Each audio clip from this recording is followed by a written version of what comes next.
dolu her gece. Her sözüm itir, yok bir sesen.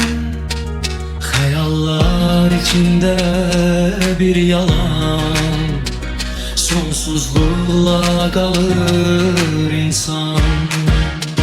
Derinden kırılır bu yürek, sözlerin bir kürek.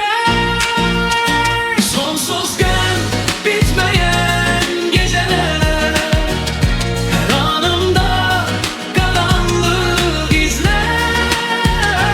Sonsuzken bu yüreğde yanar, sensizlikte kalmış bir bahar.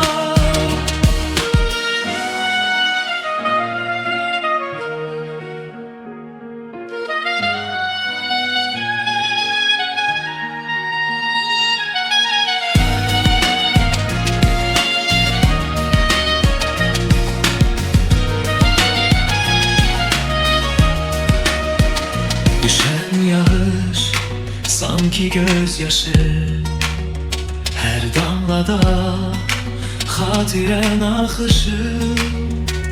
Hayat bir kitap sahifesiz, sensiz her gün tekrar eşsiz.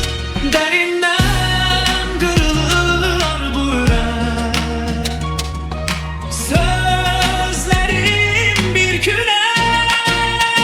Sonsuzken bitmeyen geceler, her anında karanlık izler. Sonsuzken bu yüreğde yanar, sensizlikte kalmış bir bahar. Sonsuzken bitmeyen geceler, her anımda karanlık izler. Sonsuzken bu yürekte yanar, sensizlikte kalmış